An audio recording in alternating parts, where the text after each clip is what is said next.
Talking about creative ways to boost educational outcomes, our next keynote session is surely going to be very intriguing. This keynote will explore novel ideas that have the potential to transform the way we teach our children.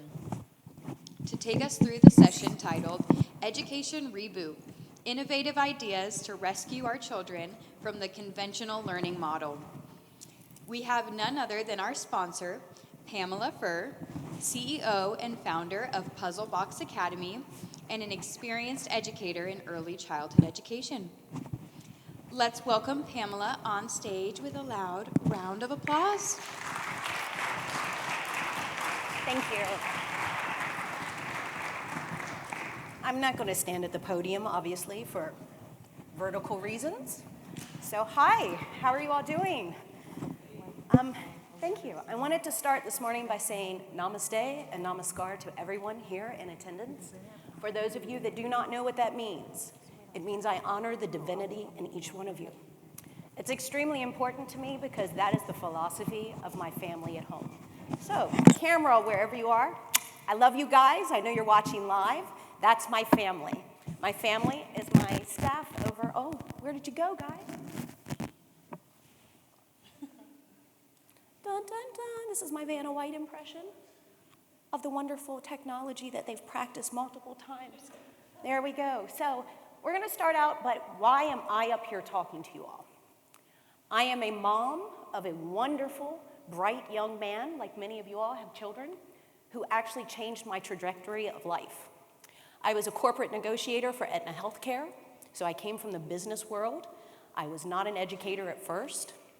I was a very alpha female that took no for an answer and said, yeah, it's not going to work for me.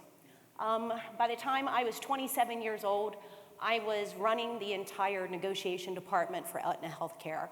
My company that I was working for did a proprietary database that did usual and customary fee cuts for hospitals.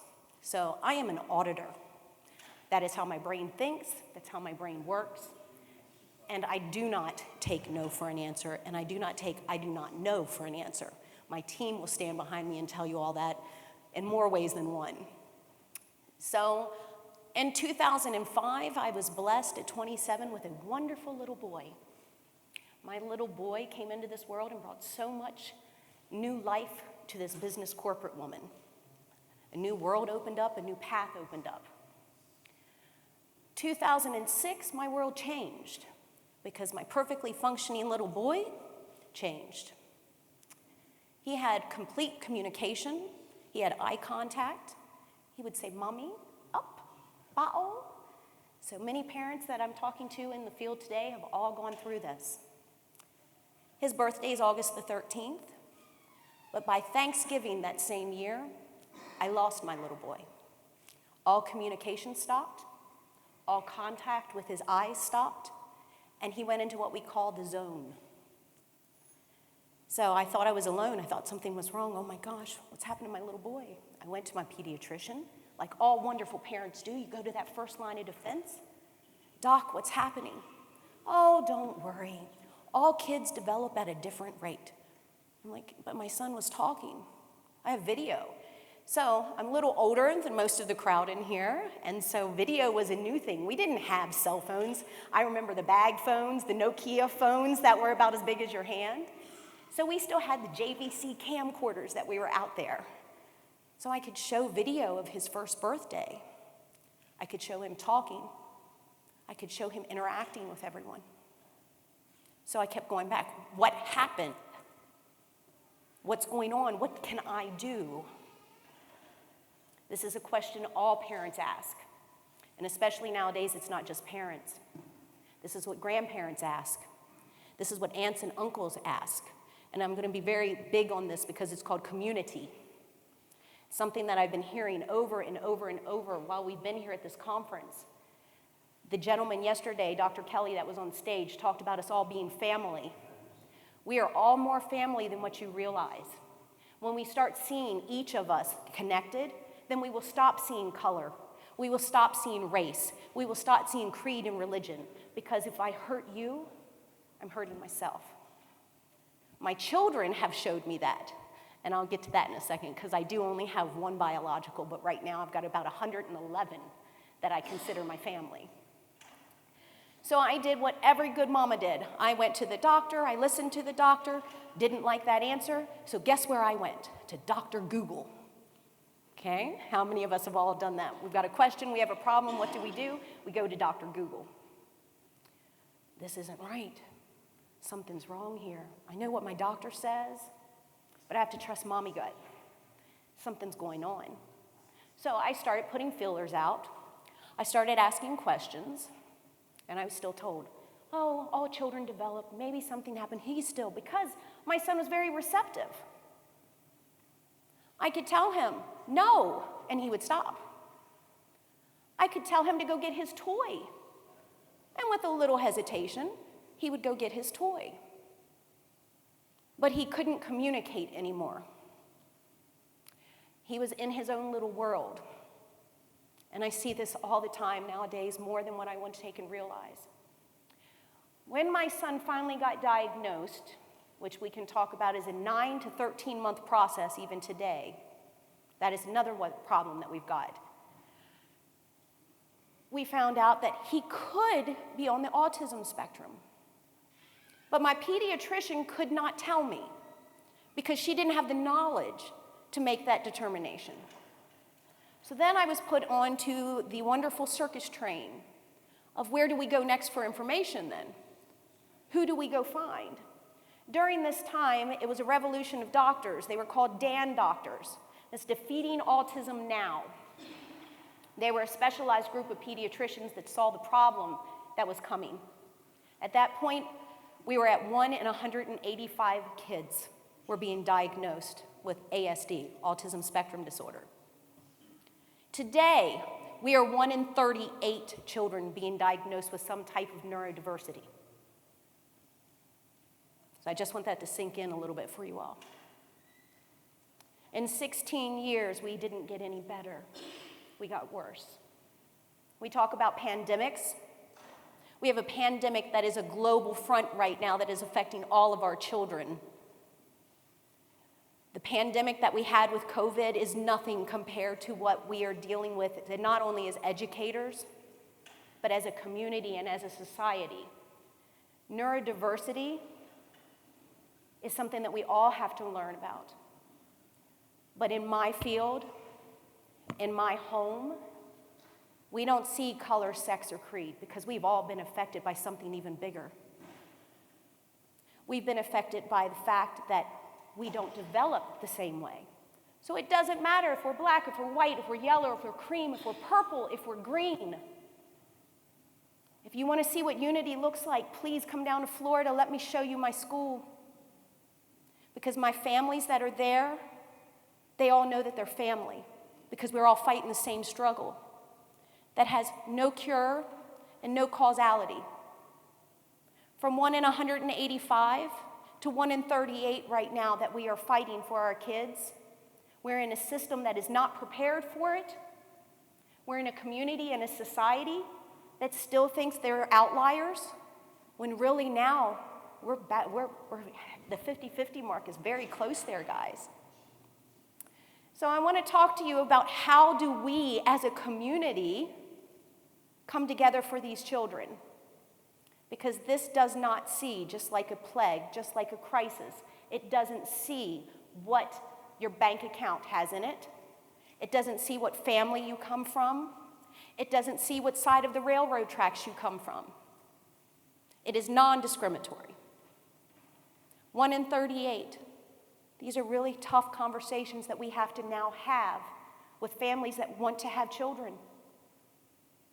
We have to change the perspective because now it is more significant than ever that we give tools to our family and our community so that they know how to make our kids the norm.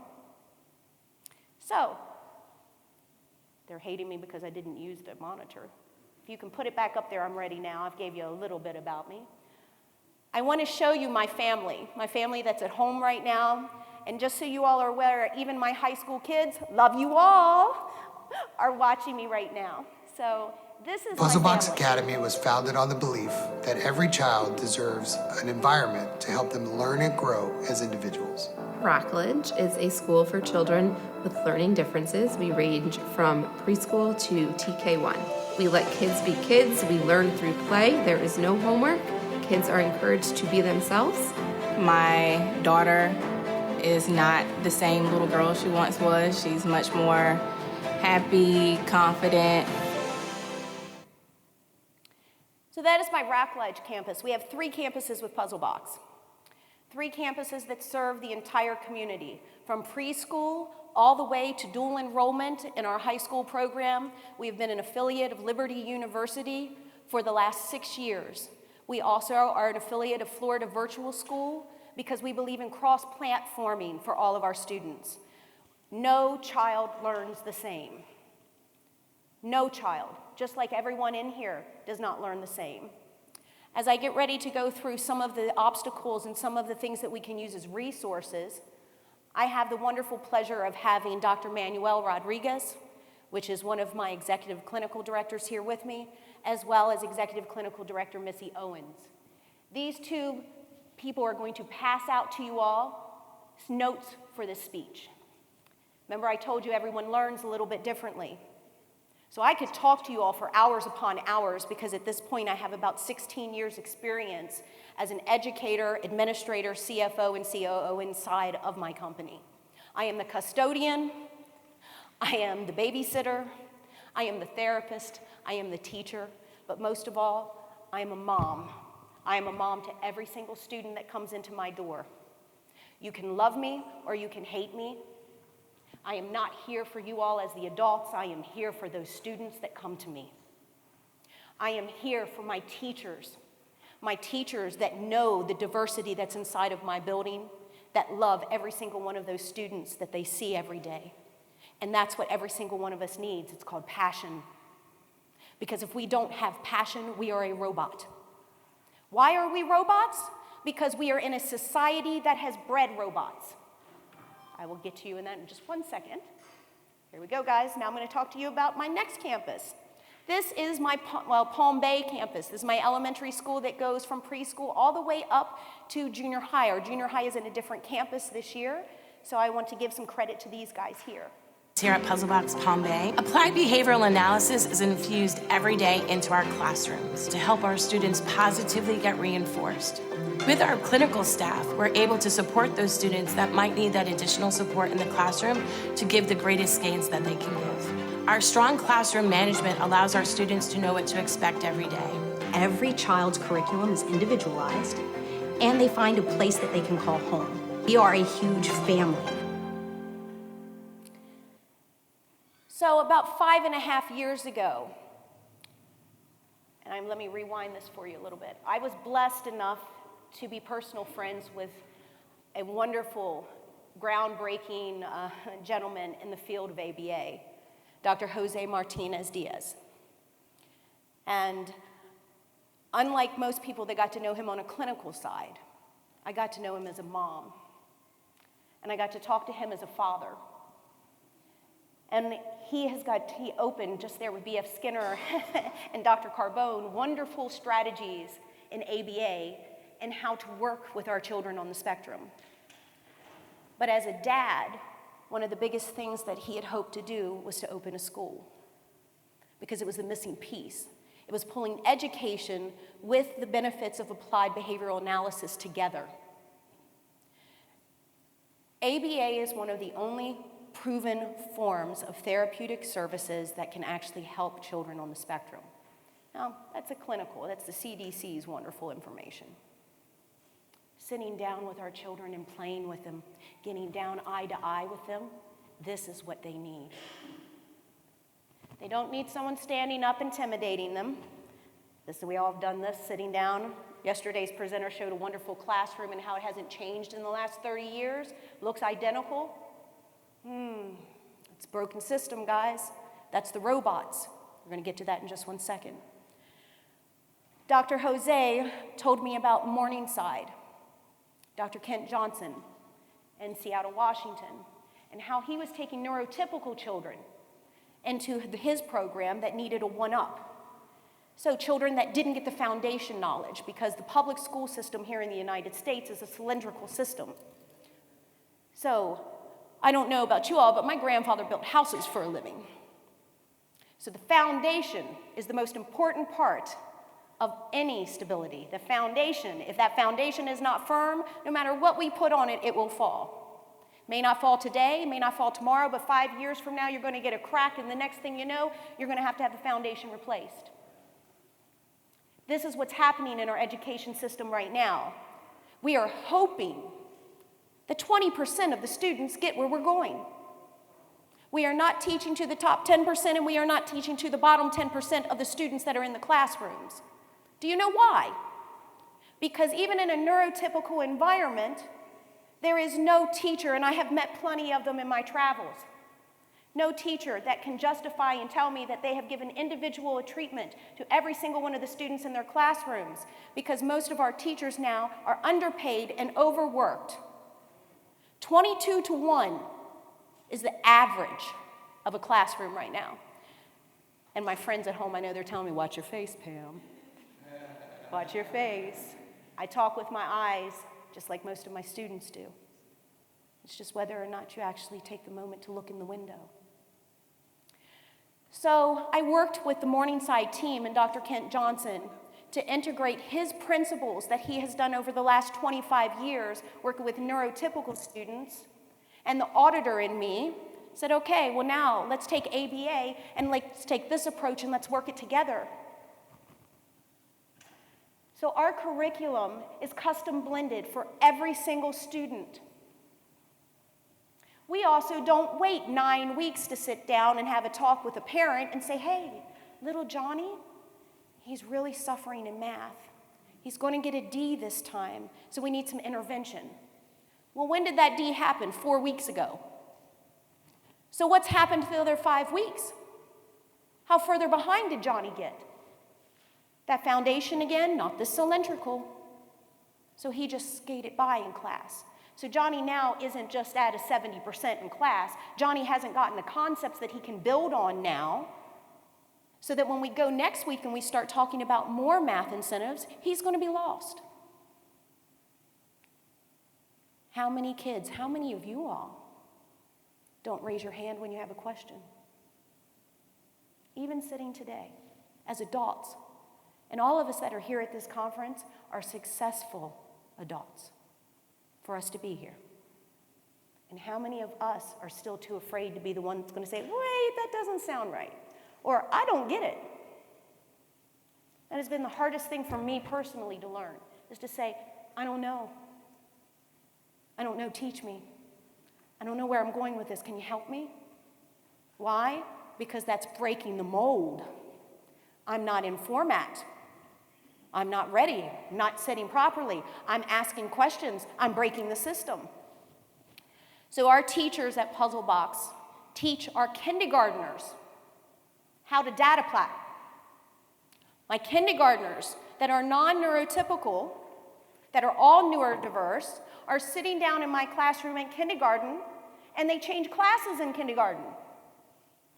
Because our school is not also chronologically based, it is homogeneously based. So what does that mean for you all?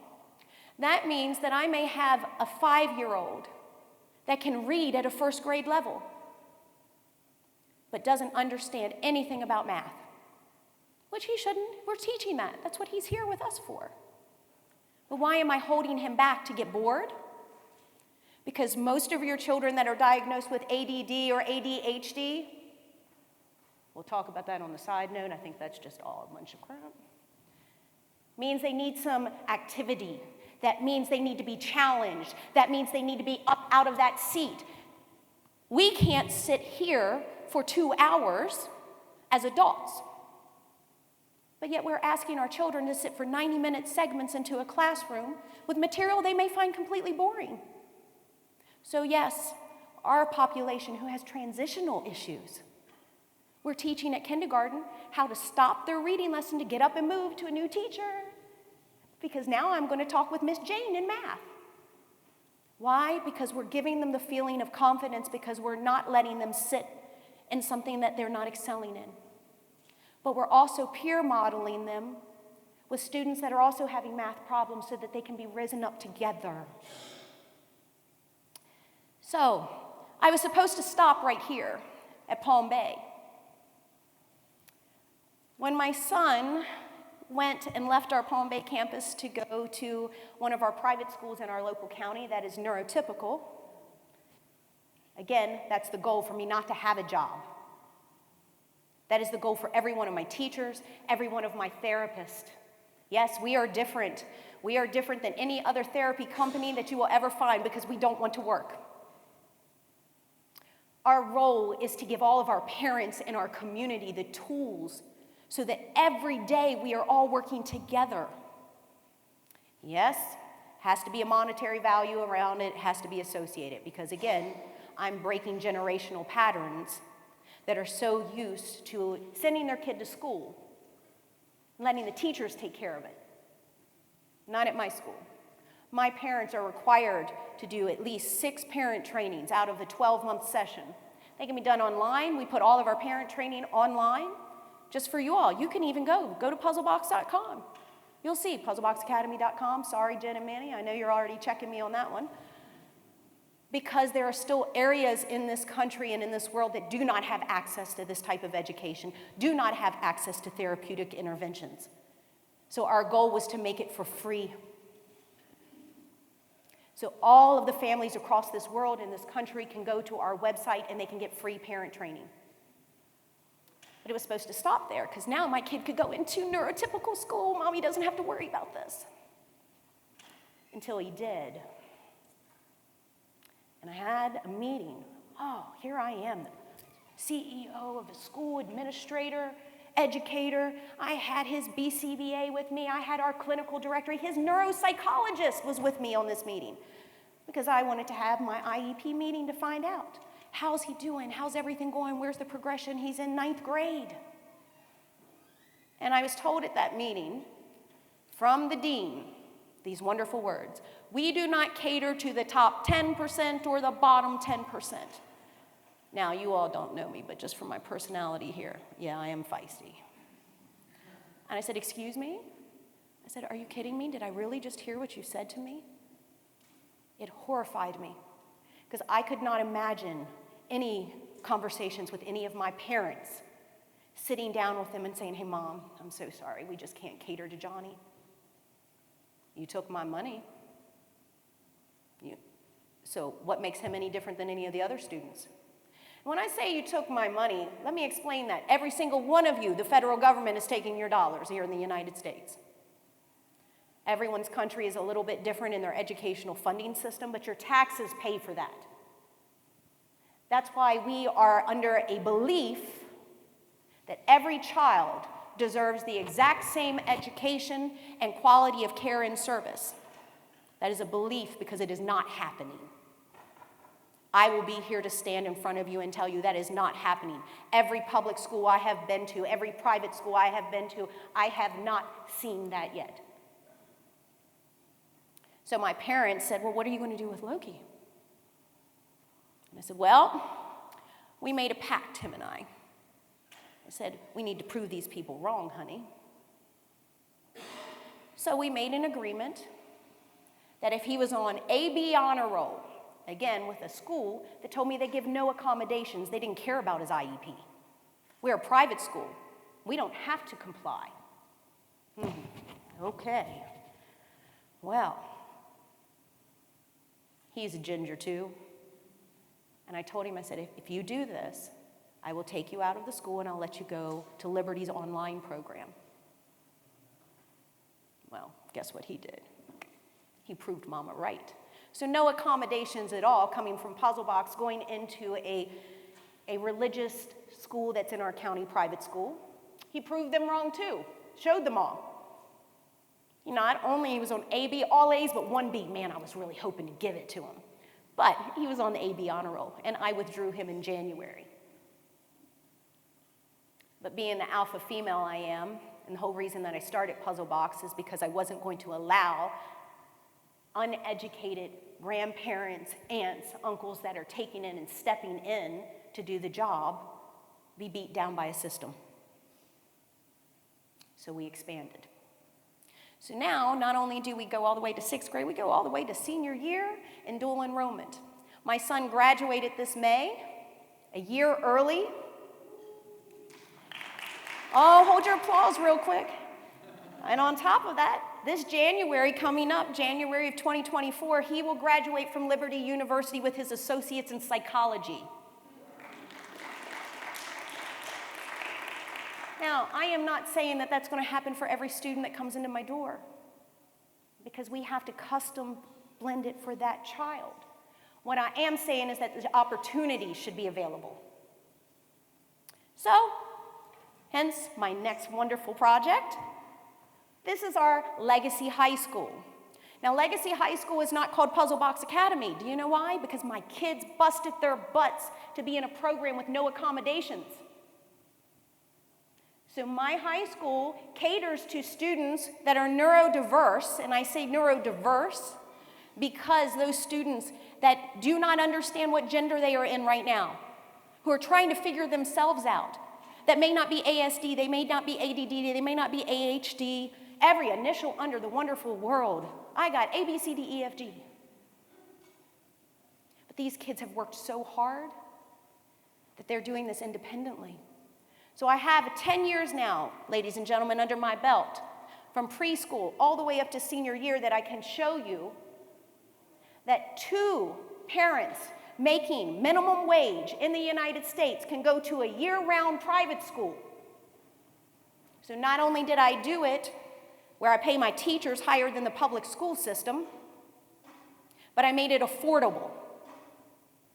Now, why?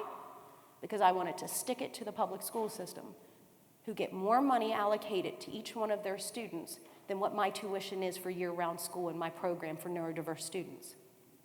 That's where we got to take and make a stand. So this is my high school, guys. Legacy High School is a middle school and a high school. We serve kids in grades 6 through 12. We cater to a specific part of the autism spectrum. It's for our kids that are college bound, that are trade school bound, that are looking for a career. We also offer a variety of different elective courses, such as life skills and cooking. Students thrive learning these new skills, and we're preparing them to be independent adults. Preparing them to be independent adults. Do we think the public school is doing that? So I want you to go on a little adventure with me. I asked this of my 8th graders. I want you to think of a child that you have in your environment. It may not be your child, it may be your friend's child, maybe your cousin's child, maybe aunt, uncle. We all know some kids. So let's think about this. They're at home, mom and dad are at work, and all of a sudden, out on the patio, the sprinkler's just going off. Water is everywhere. Busted hose right there where the reel is, it is just coming out. It is splooging out. Oh my gosh, what am I going to do? Do the kids that come up into mind that you know, do they know what to do? Do you know what to do? I asked my kids that. The first one raised their hand. And they said, oh, Miss Pam, you called the plumber. I said, okay, great. Shout out to you, Christian. He said, but what happens when the plumber can't come for 4 hours? That water bill is just sitting there chugging and chugging and chugging and chugging, and your flat is getting all flooded out. What do you do then, guys? Oh my goodness, I don't know. Well, do you all know what to do? It's called a water main valve. You can put that bad boy off, and then guess what? No water comes to the house at all. But our kids don't know that skill. We're not teaching that. What happens when children turn 18 years of age? Oh, kicked out? Not in my house. They get credit card offers, though. How many credit card offers do our kids get before they're even 18? How much mail have you gotten for in your kid's name in your own house? Because they're soliciting debt already to children that don't understand it.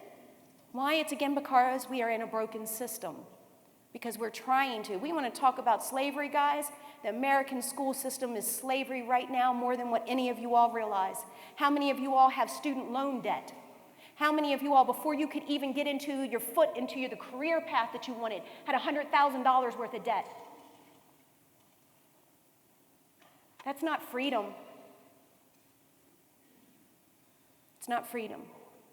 And it's not right for our students because we're not preparing them. We're not educating them about what 26% interest looks like compounded. No, what they see is that's a $10,000 line of credit and I don't even have a job. I can't tell you how many reels. My son gives me a hard time on them. Mom's hooked on them. I am. It keeps my attention span. Jing, jing, jing, jing. But how many of them are telling people how to break the debt that they have or how to get credit relief or debt relief? Why? Because we have a society that's in debt. Get my little here. Ding, ding. That's my book. It's all about me and my son and why we're doing what we're doing. So let's get into the current state of education. I gave you all the speech notes because many people learn in different ways, but we're not teaching in different ways. Some of us are auditory, and that's why you're listening to me speak. And some of us are visual learners, that's why I have the videos. But some of us need processing time. Shout out to my husband. And that processing time is so important. It is critical for our kids because they need to be able to absorb it. They need to be able to process. And then they need to go, okay, guess what? How do I ask those questions? How do I ask them, what do?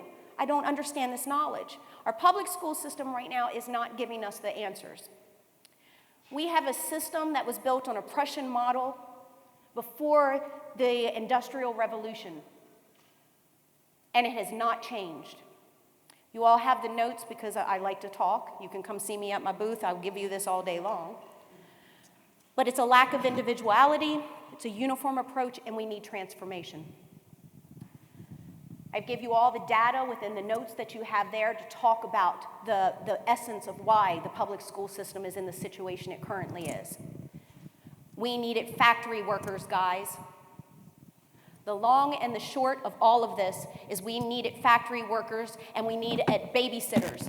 Babysitters that would keep our children in line while our parents went to work. How many of us in here were latchkey kids? You know? We have been trained to be robots. We have been trained to follow the system. We have been trained and programmed to not go outside that mold. And if we go outside that mold, then there's something wrong with us. And that's where the change has to begin. First of all, I'm going to tell you as someone that has helped almost 1,500 families in the last 10 years, there is nothing wrong with our children. And again, I want to say that, guys, there is nothing wrong with your kids. They are vibrating at a different level that we need in this society today. They are thinking in a different pattern, which is what we need today. Do not be afraid of AI. Please do not be. AI is what we need. AI levels a playing field, guys, because we don't need memorization anymore. We need critical, free thinkers that think outside the box and want to know how to use the knowledge that we all have access to now for the better benefit of the community. So I know I've gone over my time, so you'll see in the notes when we talk about where to start. I'm actually giving every single one of you all strategies, easy things that you can implement inside your room, in your home, in your community. I can't stress it enough, guys. Our future is sitting in our classrooms. Do not make them part of the machine. Let them take us out of this industrial revolution thought process. Thank you so much, Pamela. Thank you. you. Can visit her. Hi, guys. Thank you so much.